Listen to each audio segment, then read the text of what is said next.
Hello বন্ধুগণ, কেমন আছো সবাই? এলাম আরও একটি নতুন ভিডিও নিয়ে। তো এখন হচ্ছে সকালবেলা আর আমি স্নান করে চলে এসেছি। আর সকলকে জানাই শুভ নববর্ষ। হ্যাঁ জানি শুভ নববর্ষ বলার দিন অনেক দিন আগে চলে গেছে। তো ভিডিওটা যেহেতু আমি এখন পোস্ট করছি তার জন্যই বলছি, কারণ ভিডিওটা পুরো ভিডিওটাই হচ্ছে আমার নববর্ষের দিন। আর ওখানে ভক্ত শুয়ে আছে আর আমি এদিকে চলে এসেছি রান্নাঘরে। আজকে ভাবলাম একটু মুড়ি খাবারটা একটু অন্য কিছু করা যাক, তাই আমি এখানে আজকে পেঁয়াজি বানাবো। তো ওখানে লবণ হলুদ দিয়েছি আর এখানে হচ্ছে কাঁচা লঙ্কা ওটা আলাদা করে রেখেছি। তার কারণ হচ্ছে বাবু যেহেতু খায় না, বাবু দুটো ভেজে নেব, তারপরে কাঁচা লঙ্কাগুলো অ্যাড করব। আর ওখানে আছে পুঁটি মাছ। এখন আজকে মুড়ি খাবার হবে হচ্ছে গিয়ে পেঁয়াজি আর পুঁটি মাছ ভাজা। তারপর ভাবলাম কিছু দিতে আমি ভুলে গেছি, তার জন্য আবার হাত ধুলাম। আর এখানে যেহেতু একটু চিমনি খারাপ হয়ে আছে, মানে খারাপ না, মানে নামিয়ে রেখেছে পরিষ্কার করার জন্য, তাই জানালাটা খুলে দিলাম।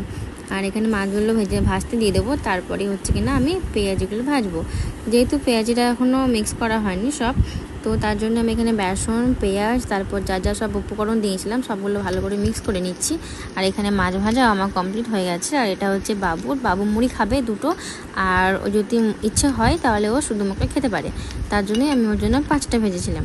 আর আমি এখানে লঙ্কা অ্যাডও করে নিয়েছিলাম আমাদেরগুলো ভাজার জন্য। এখানে ঠাকুরমশাই চলে এসেছে, গণেশ পুজো হচ্ছে।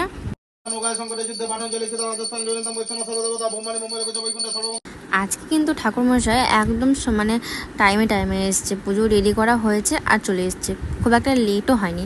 আর এখানে যে দিদি এখানে বাবুকে মুড়ি খাওয়াচ্ছে। আমি ওর আগে অনেকবার বলেছিলাম যে আমি মুড়ি খাইয়ে দিয়ে আয়, দিদি যেহেতু পুজোর মানে ঠাকুর ঘরে ছিল আর কি, আমি বলেছিলাম, কিন্তু আমার কাছে খাবে না, সে ওর মার কাছেই খাবে, তাই ওর মাকেই খাওয়াতে হলো। আমার এখানে পেঁয়াজি ভাজা কমপ্লিট হয়ে গেছে, দেখো পেঁয়াজিগুলো কিন্তু দারুণ ক্রিস্পি হয়েছে। আর এখানে মাছ ভাজা কমপ্লিট, ওখানে ভাত বসিয়ে দিয়েছি। আর আমি এখানে বসে বসে ফুটে খাচ্ছি। যেহেতু মেসোমশাই আজকে আমাদের বাড়িতে লাঞ্চে ইনভাইট ছিল, তার জন্য মানে আসার সময় আমার আর বাবুর জন্য এনেছিল। আর তারপরে এসেছিলো ভক্ত, মানে কোনো বছর ভক্তরা এরকম গ্রাম করে না, মানে মহাদেবকে নিয়ে সোজাসুজি পুকুরে চলে যায়। কিন্তু এবার যেহেতু অনেকগুলো ভক্ত হয়েছে, অনেক ছেলেপেলে হয়েছে, তার জন্যই ওরা উদ্যোগ করেছে যে মানে এরকম সাজবে, মানে দুজন ভক্ত শিব আর পার্বতী সেজে পুরো গ্রাম প্রথমে ঘুরবে, তারপর মহাদেবকে নিয়ে যাবে পুকুরে। আবার সেই 1 বছরের অপেক্ষা, এতগুলো ভক্ত, আমরা সাধারণ মানুষ। আমরা এখন বসে আছি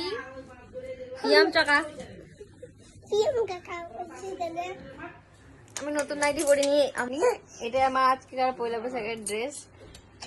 তাহলে চলো ভিডিওটা আজকে এখানেই শেষ করছি। কেমন হয়েছে আমাকে অবশ্যই জানাবে, ভালো লাগলে একটি অবশ্যই লাইক করতে ভুলো না। চলো সবাই ভালো থেকো।